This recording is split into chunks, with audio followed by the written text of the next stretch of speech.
czajnikowy.pl. Dobra herbata. Kardamon, a właściwie kardamon malabarski, to roślina spokrewniona z imbirem. Popularny i znany dodatek przyprawa korzenna, która występuje w herbacie, ale również w różnych innych dziedzinach kulinariów. Jeżeli chodzi o kuchnię, bardzo popularny w różnego rodzaju potrawach azjatyckich. W Europie natomiast najpowszechniejszy w Skandynawii, gdzie jest dodatkiem do różnego rodzaju ciast, ciasteczek, wypieków oraz alkoholi i innych napojów. Dlaczego tak jest?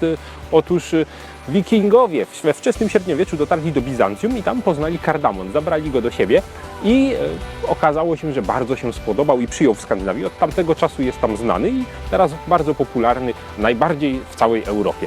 W Azji natomiast, skąd pochodzi rodzimie, no to oczywiście wszyscy go znają i szeroko używają. Już od dawnych czasów ceniono jego właściwości i aromat.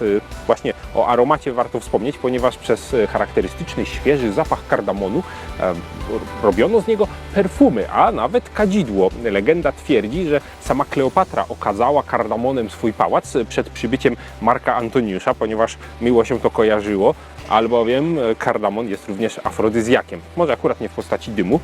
Zauważcie, że wszystko, co gdzieś tam z daleka do Europy ściągnięto w czasach kolonialnych, czy nawet wcześniej, uchodziło za afrodyzjak. No, w tym przypadku nie jest to zupełnie pomylone, ponieważ rzeczywiście napar z kardamonu poprawia libido. Poza tym działa antydepresyjnie, więc no, razem świetnie się to łączy.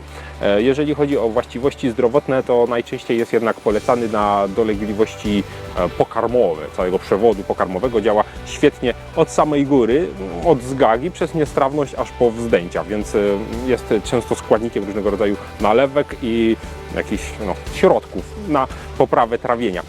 Poza tym działa, jak już mówiliśmy, antydepresyjnie, więc można tak na poprawę humoru gdzieś go tam dodawać i ma właściwość, która strasznie mi się spodobała. Łagodzi mimowolne skurcze mięśni, czyli w praktyce o co chodzi? Jest dobry na czkawkę, neutralizuje czkawkę. Bardzo mi się to podoba, ponieważ nie sądziłem, że istnieje coś poza przestraszeniem albo napiciem się odwrotnie ze szklanki, co mogłoby przy czkawce pomóc. Tymczasem kardamon, można go wypić, można go żuć, ponieważ on dzięki swoim właściwościom przeciwbakteryjnym stosowany był też dawniej jako środek do higieny jamy ustnej. Odświeżało się oddech, no ale również dbało w ten sposób o zęby. Można było zwyczajnie rzuć ziarna kardamonu i no, bardzo fajne rozwiązanie moim zdaniem. Co do picia, no to oczywiście troszeczkę jest różnych metod, jak to przygotować. Możemy mieć różnego rodzaju nalewki, tak jak tam mówiliśmy, na trawienie, czy na przykład na kaszel, na górne drogi oddechowe również świetnie działa. Ale żeby sobie to wypić, możemy dodać zwyczajnie do herbaty. Jak zauważycie, na rynku można spotkać różnego rodzaju już mieszanki z herbatą gotową, najczęściej z czarną, ponieważ tak uważam, dobrze się komponuje z czarną herbatą. Można zwyczajnie dorzucić kardamonu do herbaty i zaparzyć razem. No oczywiście aromat kardamonu będzie no nie aż tak intensywny.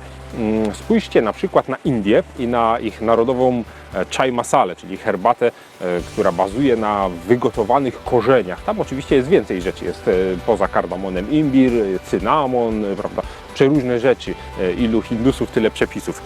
No i tam najpierw gotuje się te korzenie, żeby wyciągnąć z nich intensywny aromat, a dopiero potem dodaje się herbaty.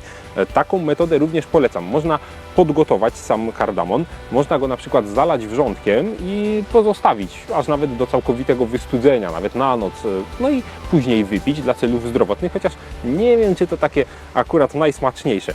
Jeżeli chodzi o herbatę, możemy spróbować zrobić jeszcze jeden ciekawy przepis, czyli karak chai. To jest herbata, która popularna jest na całym wschodzie, można by powiedzieć, i dość podobna do chai masali. Taki przepis chciałbym Wam pokazać. Karak chai to herbata popularna na Bliskim Wschodzie, na Środkowym Wschodzie i nawet na Dalekim Wschodzie, ponieważ jej popularność sięga od zachodnich Indii przez zwłaszcza Pakistan, aż do Zjednoczonych Emiratów Arabskich właściwie, zwłaszcza w Dubaju. Popularna jest jako herbata młodzieżowa, można ją tam w przydrożnych barach kupić w kubku kartonowym, jednorazowym, także bardzo popularna rzecz.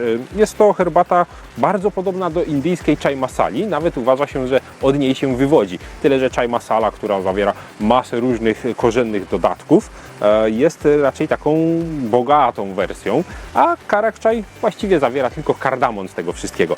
Jeśli chodzi o różnicę względem chai masali, to również zwrócić trzeba uwagę na mleko, które powinno być w tym przepisie mlekiem skondensowanym, a co ciekawe, można w Azji kupić mleko kardamonowe, już specjalnie przygotowane pod karak chai. To jest właśnie gęste, skondensowane mleko, żółte, o smaku i aromacie intensywnie kardamonowym, już z kardamonem. Także tutaj wystarczy dodać go do herbaty i robimy w ten sposób karak chai.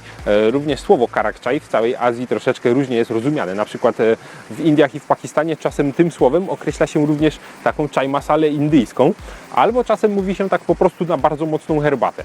No ale oryginalnie karak chai to jest właśnie wygotowany z herbatą kardamon na słodko z gęstym mlekiem. Jak to robimy? No tutaj wiadomo, jak to przy ludowych przepisach. Ilu ludzi to robi, tyle jest przepisów, no i tyle jest prawidłowych przepisów. Nasza wersja będzie bazowała na kardamonie zielonym, tak jak być powinno, ponieważ jest to ten najlepszy i najdroższy. W ogóle kardamon to druga najdroższa przyprawa na świecie, nie każdy o tym wie, a z nich właśnie zielony najwyraźniejszy, najintensywniejszy i najdroższy, ponieważ mamy jeszcze biały i czarny. Jeśli chodzi o kardamon, mielimy go na bieżąco, od razu. Użyjemy do tego moździerza, ponieważ zmielony kardamon szybko traci swój aromat. Dlatego nie kupujcie już od razu pomielonego, poszukajcie w ziarnach. Rozbijamy kardamon w moździerzu, wsypujemy do wrzątku, gotujemy, dodajemy do tego herbaty. Praktycznie wszystko naraz można dodać, ale w tej kolejności będzie najlepiej. Gotujemy około 5-10 minut, a później zmniejszamy ogień, dodajemy gęste mleko, słodzimy do smaku, mieszamy, przecedzamy, no i podajemy najlepiej w takim arabskim, smukłym, wysokim czajniku z długim dzióbkiem. Pewnie coś widzieliście takiego, no my akurat nie mamy, więc użyjemy po prostu szklanki.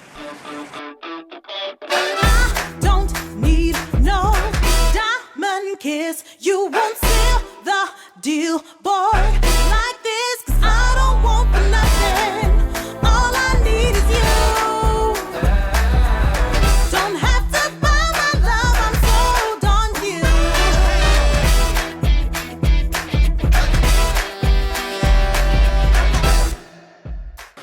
Wyśmienity karak chai.